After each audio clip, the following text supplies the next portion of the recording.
Maswerte po ako. Nakapunta po ako dito sa Singapore. Pero lagi po ako nag-guilty.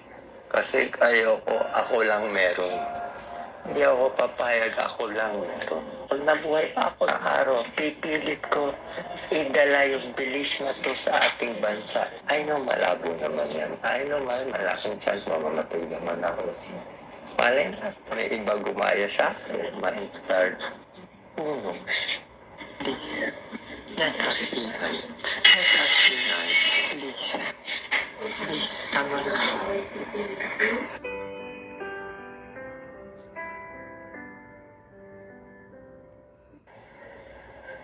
Magandang araw po, kaibigan. Doc Willie po to. Kwento ko lang po sa inyo nangyari ngayon sa akin. Anong araw na ngayon? September 11, Wednesday. September 11, 9 p.m. Kaninang umaga, nabigyan po ako ng isa pang chemotherapy. Ang pangalan po niya ay Avastin. Maganda po siya. At trabaho po niya ay pinapaliit niya yung blood supply ng cancer. Yung 16 cm sarcoma na nasa tiyan ko. So parang ginugutom nila yung sarcoma. So ang problema lang, may side effect yung gamot. Kanina nagtae ako. Masakit ang ulo, tiis. Pero ang problema yung fever. Umabot na 38.5. Pero grabe po yung chills. Yung chills kasi parang katapusan mo na yung chills. 4 na blanket na chills pa rin. Isa din nangyari sa akin. Nag-umpisa po ako as 75 kilos. Ngayon ay palagay ko 66 kilos na lang ako. Kasi puro extravascular space of water. Ibig sabihin, yung tubig wala sa loob ng blood vessel, nasa paa, nasa hita ng manas. So kahapon, 4 na litrong tubig na nilabas ko. Ngayon 3 litro. Bawas na manas ko dito, bawas na manas ko sa tiyan. Maliit na yung bukol, bawas na yung manas ko sa hita, sa paa. Ngayon, ang manas ko na lang nasa paa at ankle.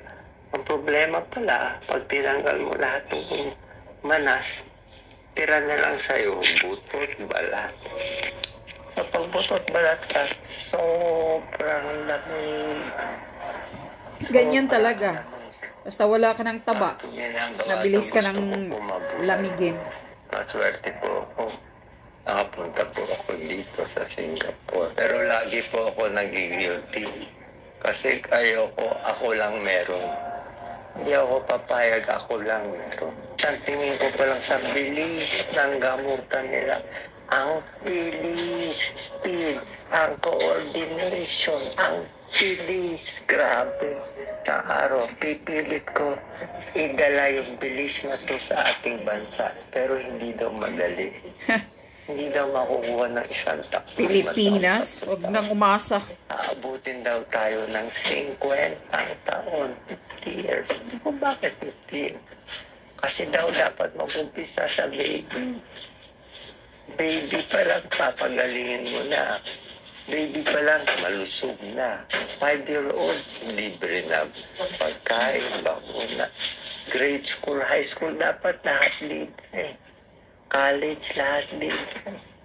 Para pag libre lahat, makakakuha tayo sa 1. Palagay natin, 50 million nag-aaral na libre. Paano tayong genius?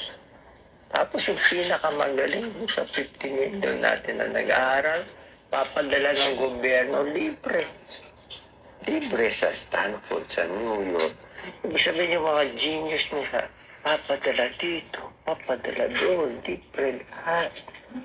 Pag libre na sa lahat, pagbalik dito, genius na sila. Ba't sila genius? Kasi nga, bata pa, kompleto nutrition, walang bulat. Magaling mag-aral, hindi bagsak sa math, hindi bagsak sa science, libre lahat. Yan ang ginawa ng Singapore. 50 years kayo nasasabi magsi-Singapore tayo. Kalokohan. Yeah, Pwede correct. tayo mag-Singapore. Umpisa tayo sa zero. Kalokohan. Start natin. Gusto mo ako mag-start. Panluloko. Ako, i-start ko. Promise ko. Pero malabo na ako. Ang kalaban ko matinding sarcoma. Ang chance siguro mabuhay baka 10% lang. Pero promise ko, pag itong 16 cm buko lumiit, tulungan mo ako. I know malabo naman yan. I know malaking chance mamamatay naman ako. Malay na, may iba gumaya sa akin, ma-inspired. Miracle to. Pag gumaling ako, miracle to. Pagdasal niyo po ako para mabuhay. Pero kung ayaw niyo na, okay lang naman, alis na ako. So, isang araw nakikita ko na yung nanay ko, pinukuha na ako. Pero tandaan niyo po, mahal na mahal ko kayo. Nagawa ko ito para sa inyo. Dito ako. Ano, akti? Wala akong kasalanan ng isa.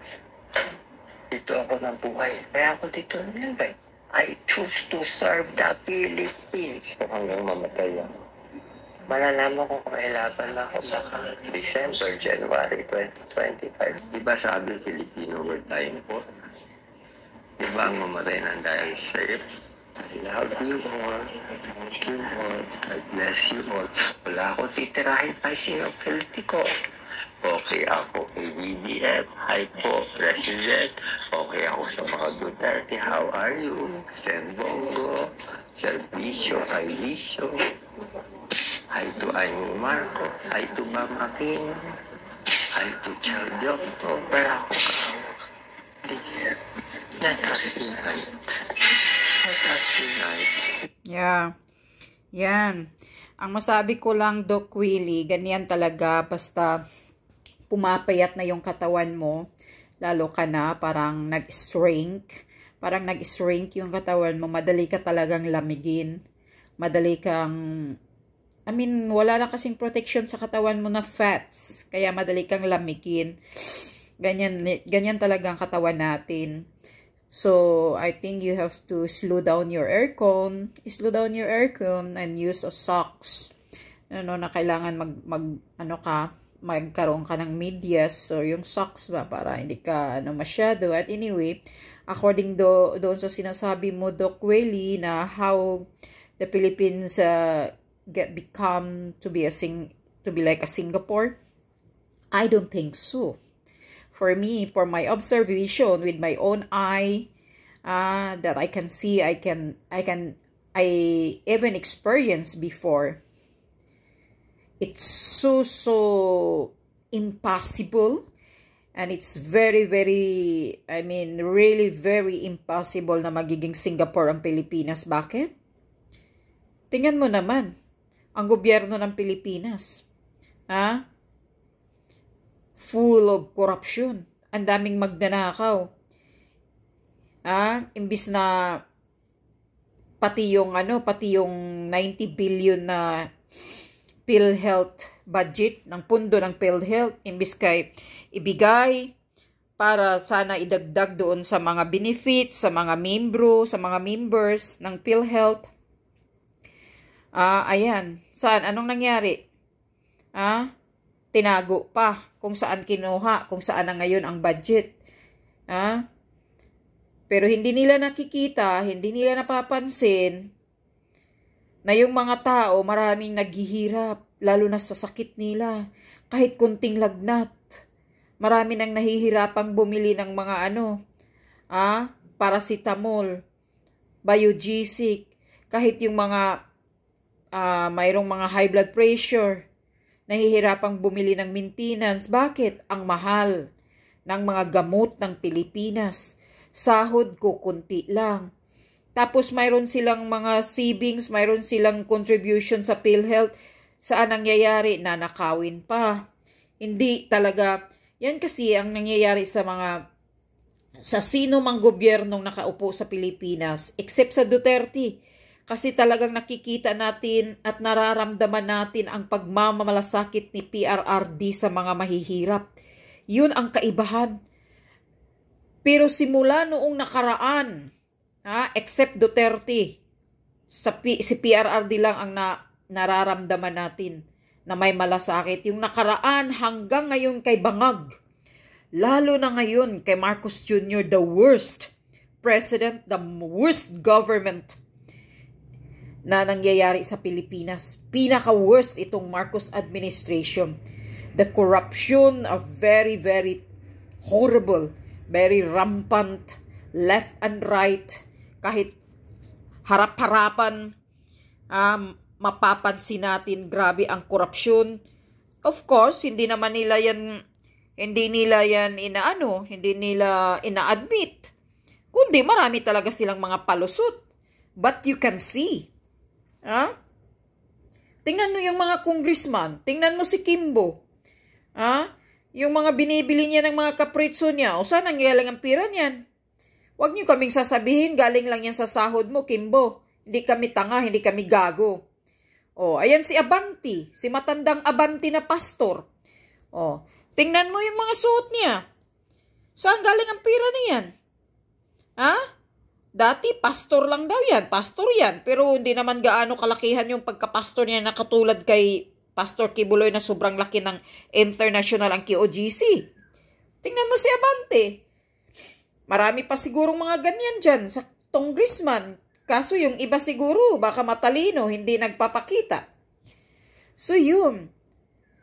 At tingnan mo yung bansa ngayon, walang ginagawa ang gobyerno. Kunting ulan, baha. Pagkain, mahal. Inflation, mataas. Bigas, mataas ang kilo. Paano makasurvive ang mga tao? Paano makalamon ang mga kabataang healthy food? Na halos isang apple hindi mabili. Sa sobrang mahal. Kung ibili mo naman ng apple, ibili mo na lang ng 1 kilong bigas. Marami pang mapapakain ng mga anak. Ganyan ang prinsipyo, ganyan ang mentalidad ng taong bayan. Kaya mismo yung mga ibang mga kabataan, mga ordinaryong mga bata, talaga ang nilalamon na araw-araw kanin lang talaga. Kanin at saka siguro tuyo, ginamos, siguro isda, 1 piraso. Paano makagkaroon ng sustansya? Paano magkaroon ng mga complete vitamins ang mga kabataan na mga ordinaryong Pilipino na pinapahirapan ng gobyerno, pinapahirapan sa sahod, tinitipid ang sahod nila, ni kunting increase, mahihirapan pa na i-increasean yung mga ordinaryong Pilipino. Tubig, mahal ang mga bayarin, electric, mahal yung electric. Kaya nga paano magiging Singapore ang Pilipinas? Kaya tama ka, Doc Welly, isang kalukuhan. Isang pambubudol na sinasabi ni Marcos Bangag Jr. sa pulburon, adikto sa pulburon, na ang Pilipinas gawin niya ng Singapore. Ang Singapore, kung mayroon mang korupsyon, siguro hindi mangyayari siguro, ewan. Kasi maano sila doon Talagang pagkaguluhan ka agad ng gobyerno pag malalamang nagkorap ka, nagnakaw ka Pero ang Pilipinas, kahit lantaran ng korupsyon, tahimik ang walang yagbols na Marcos Bangag nagpresidente. Hindi man lang marunong magalit, hindi man lang marunong magsibak, hindi man lang sibakin. Katulad yung pinsan niyang si Tambaluslos. Ang pera na trilyon-trilyon ng Pilipinas ginagamit lamang sa sarili niyang pamimigay ng ayuda para sarili niyang sisikat. Kahit anong gagawin mo, Tambaluslos, Romualdez, hindi ka pa rin sisikat. Talaga, totoo lang. Dahil ginagamit mo, pinagsamantalahan mo ang mga Pilipino. We are taxpayers. Ginagamit mo ang tax namin, na binabayad namin sa tax, ginagamit mo ang pera sa sarili mong kapakanan, sa sarili mong interes na para sisikat ka. Maraming bubuto sa iyo dahil namimigay ka ng ayuda. You are crazy. Kaya ganito ang Pilipinas. Kahit ikumpara mo man nga lang sa Vietnam ang Vietnam ngayon mataas pa sa atin. Ang Vietnam noon, Nasaan sila? Nasa ibaba natin. Ngayon, mas mataas pa sa bansa natin ang Vietnam. Thailand, ngayon, ang Thailand, napakataas. Mas sikat pa. Malaysia. Pilipinas, puweragaba kayo. Yan. Forever kayo, papahirapan ng gobyerno, forever kayo, gawin kayong mga tanga, hindi kayo tutulungan ng forever na tulong na para aangat ang buhay ninyo dahil dyan sila makaano sa inyo, naggagamitin ang kahirapan ninyo para gawin, para kami sa mahihirap, ibubuto nyo kami, tutulungan nyo kami. Yan ang kahirapan ninyo, yan lagi ang pinagsamantalahan ng mga magnanakaw na gobyerno. Ginagamit ang kahirapan. So, bibigyan lang kayo ng 5,000 para ibubuto nyo na ang mga tanga, ang mga kawatang mga politiko. Ganyan ang ginagawa nila. That's why they don't like to help you all na para forever talaga aangat yung buhay ninyo. Ayaw kayong bigyan ng malaki na sahod, kaya baka pag aangat ang buhay ninyo, hindi na kayo mauutok nila. Hindi na kayo magagago ng mga pulpul na politiko. Hindi na kayo matitinag sa 5,000 nila pag nakaangat na yung buhay ninyo. Kaya forever nila kayong gaganituhin. Forever, gusto nilang na nag-maintain ang mga mahihirap para madaling mauto, madaling masilaw sa 5,000, bubuto na agad sa pagmumukha ng mga kawatan ng mga politiko.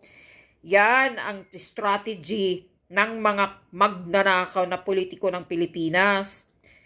Kaya kayo ngayon na mga tanga yan, wag na kayong magpabudol pa. Yan ang tandaan ninyo.